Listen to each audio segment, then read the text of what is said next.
Suportado mga kapatid ni US President Donald Trump. Ayon sa report, ang Israeli Prime Minister na si Benjamin Netanyahu kung sakasakaling aatake ang Israel dito sa mga Iran ballistic missile program.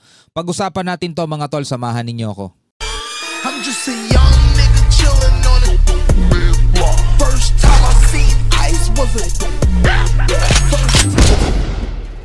Alright, magandang araw sa inyong lahat. Alam naman natin mga kapatid na mainit ngayon ang tensyon sa pagitan ng Amerika at saka nitong Iran. Dahil nga ngayon nagkakaroon sila ng negosasyon, subalit parang walang nagiging magandang resulta.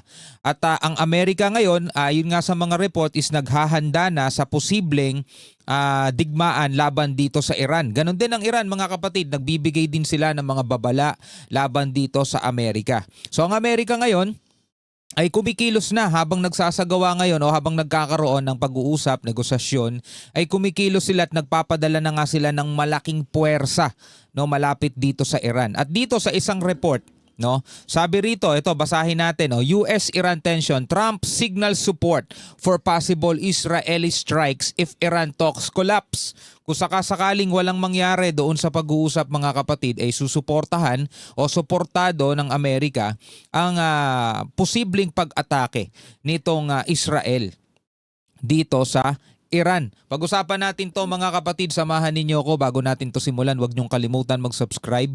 Click nyo na rin ang notification bell para ma-notify kayo whenever na may mga bago tayong reaction video tulad nito. At kung ikaw naman ay nanonood sa ating FB page, syempre huwag mo rin kalimutan mag-follow and like. Na maraming salamat sa ating mga bagong followers. So ito, pag-usapan natin ang mainit na balita ngayon na ito mula rito sa WION. So yan, no?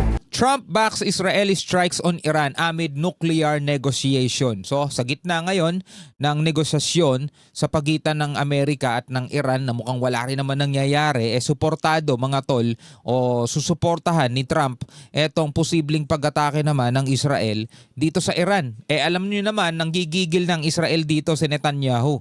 Diba, nung nakaraan nga, binigyan natin ng reaction video mga tol, si Netanyahu, ayaw niya na ng usap-usap. Gusto niya na nga, umatake na tong Amerika.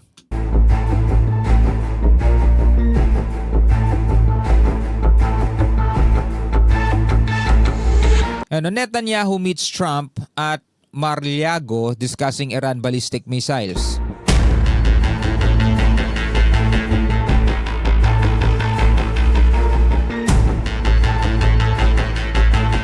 US military considers aiding Israel with aerial refueling overflight.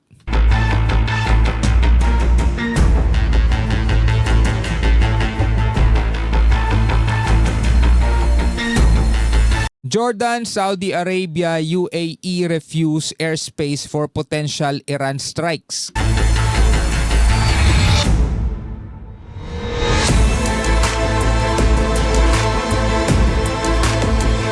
Ito na, yung USS Gerald R. Ford carrier redeployed joining US Middle East Forces. Etong USS Gerald R. Ford carrier, ito yung idineploy din ng Amerika doon naman sa malapit sa Venezuela. Kung naaalala ninyo, di ba? Biglaan, surprise, umatake ang Amerika dito sa Venezuela. At sa loob lang ng isang gabi is nadakip nila o nakuha nila yung kanilang pakay na si Maduro. Ito yon, yung USSR Gerald R. Ford carrier. No, ito yun daw yung pinakamalaki sa aircraft carrier ng Amerika. Sa ngayon, nakadeploy na malapit sa Iran yung kanilang Benjamin, tama ba? Lincoln, Abraham Lincoln. Benjamin, si Netanyahu pala yun. Abraham Lincoln, no, nakadeploy na yon dito sa may Middle East, dito sa malapit sa Middle East o sa Iran. Ngayon, papunta na etong USS Gerald R. Ford at sakay nito ang napakaraming mga sundalo. Syempre hindi lang yung aircraft carrier yan mga tol. May mga fighter jets din na nakasakay dyan at may mga kasama pang iba yan, destroyer. Meron din sa ilalim yan, may submarine pang kasama yan mga tol. Pero ang banta ng Iran, kapag umatake daw ang Amerika is magre-retaliate sila sa lahat ng US bases ng Amerika at ganun din ang Houthis mga tol.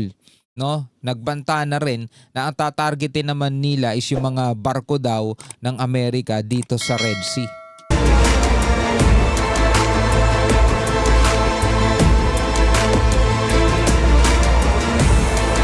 Yan, yan yung mga aircraft carrier eh. Tapos may mga kasama yang may mga kasama yang destroyer, may mga submarine din kasama yan.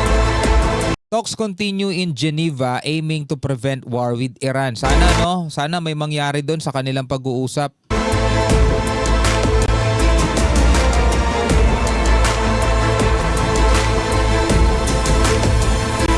Netanyahu demands Iran deal include missile proxy funding restrictions.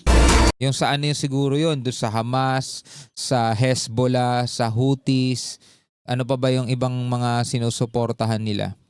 Mga mga tinuturing nilang rebels.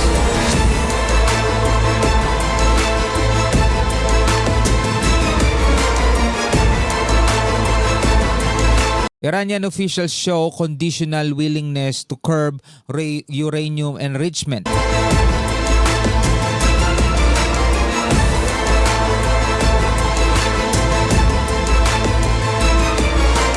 Secretary Rubio emphasizes diplomacy while envoys engage with Iran delegation.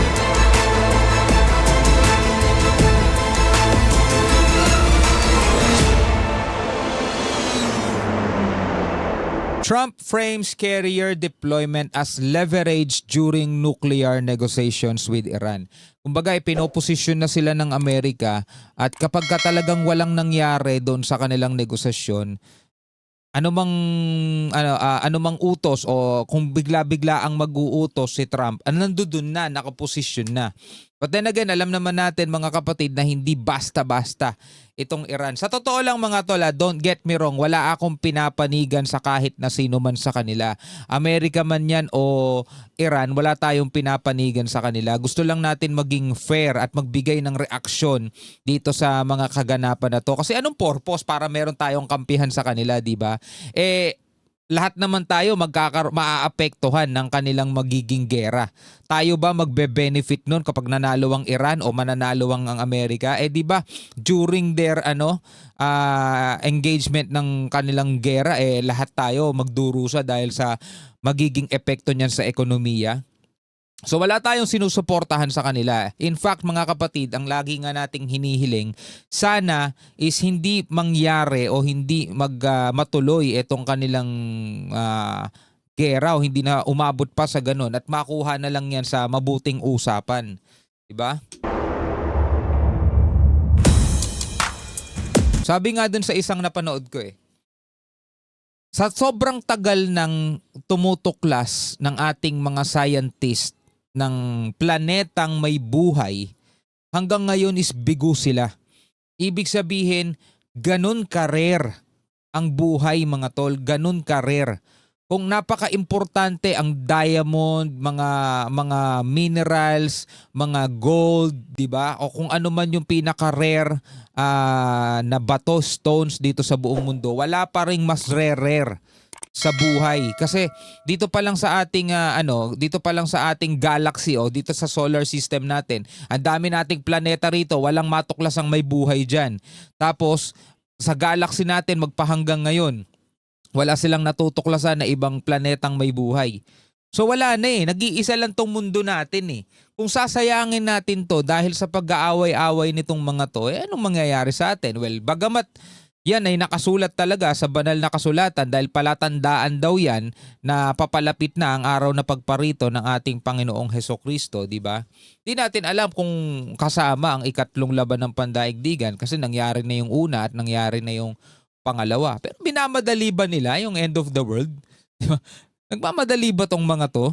Pwede kayong magbigay ng inyong reaksyon, pwede kayong magbigay ng inyong komentaryo about dyan. So meron tayo isa pang balitang sisilipin. Kala nyo tapos na, no?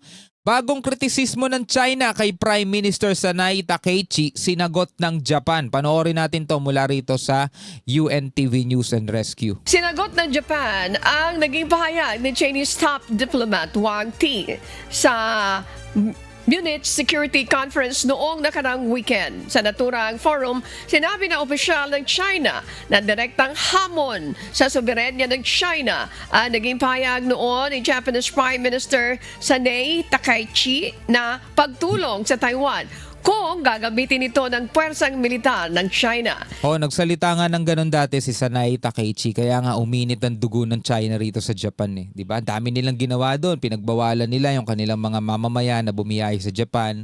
'Di ba? Pinutol nila yung pag-angkat ng mga seafood mula sa Japan dahil nga doon sa sinabing ganun ng Prime Minister nila ng Japan. Sinabi ng Japan na hindi na ayon sa katotohanan at walang batayan ang naging pahayag naman ng China. Bukod dito, sinabi rin ng opisyal ng China na muling binubuhay ng Japan ang kanilang mga armas na ginamit noong World War II. Nananatili ang paninindigan ng Japan na resolbahin ang mga issue sa maayos na pakikipagdialogo. Pero hindi ko alam kung anong problema ng China kung muling binubuhay ng Japan ang kanilang military. Diba? Anong problema ng China dun? Karapatan ng Japan yun bilang isang bansa. Bansa sila di ba? Kailangan nila talagang buhayin yung kanilang military para nakikita naman nila yung banta sa kapaligiran.